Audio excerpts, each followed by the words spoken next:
بسم اللہ الرحمن الرحیم اللہم صلی علی محمد وعلی آل محمد وبارک وسلم۔ ناظرین کرام، سوال ہے کہ ایسے کون سے گناہ ہیں جن کے سبب ایمان سلب ہونے کا اندیشہ ہے۔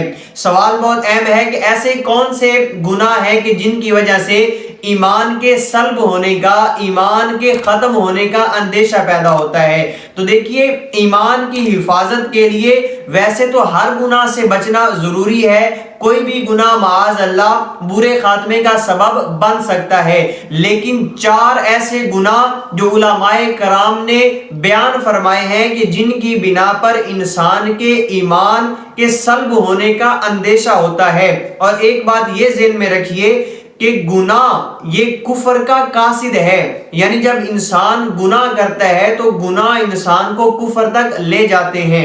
سلف صالحین فرماتے ہیں کہ گناہ کفر کے قاصد ہیں، اس لحاظ سے کہ جب دل پر گناہوں کی سیاہی چڑھتی ہے اور وہ مکمل طور پر دل کو گھیر لیتی ہے تو اب دل کبھی بھی خیر اور بھلائی کو قبول نہیں کرتا۔ پھر اس کے بعد یہ شخص جو چاہتا ہے کر جاتا ہے اور اسی پر عمل کرتا ہے جو اس کے دل کو اچھا لگتا ہے۔ تو اب شیطان اس کو ہر لحاظ سے گمراہ کرنے کی کوشش کرتا ہے، یہاں تک کہ وہ انسان سے کفر کروا کر پھر جا کر خوش ہوتا ہے۔ گویا کہ گناہ جو ہے وہ کفر کے قاصد ہیں، لہٰذا انسان کو چاہیے کہ ہر وقت ہر طرح کے گناہ سے خود کو محفوظ فرمائے۔ شرح الصدور میں ہے کہ 4 طرح کے گناہ ایسے ہیں کہ جن سے برے خاتمے کا اندیشہ ہے۔ ان میں سے پہلا یہ ہے کہ نماز میں سستی کرنا، نمبر 2 شراب پینا، نمبر 3 والدین کی نافرمانی کرنا اور نمبر 4 مسلمانوں کو تکلیف دینا۔ یہ 4 ایسے گناہ ہیں کہ جن کی بنا پر برے خاتمے کا اندیشہ ہے، یعنی انسان سے ایمان سلب ہو جانے کا اندیشہ ہے۔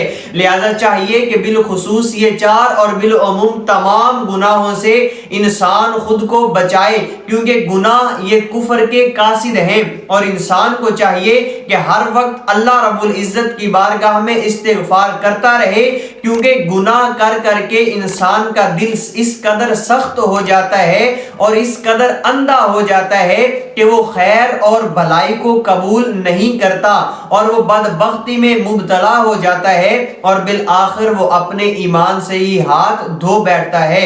اور انسان کو چاہیے کہ اللہ رب العزت کی بارگاہ میں ہمیشہ ڈرتا رہے، عجز و انکساری کرتا رہے اور اپنے گناہوں کی بخشش اور مغفرت کا سوال کرتا رہے، اور اللہ رب العزت کی بارگاہ میں اپنے اسلام پر زندہ رہنے اور ایمان پر مرنے کی دعا کرتا رہے۔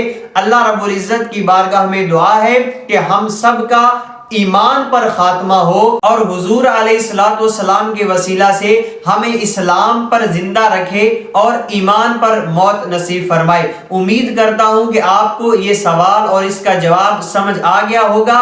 اللہ رب العزت کی بارگاہ میں دعا ہے کہ ہم سب پر رحم و کرم فرمائے۔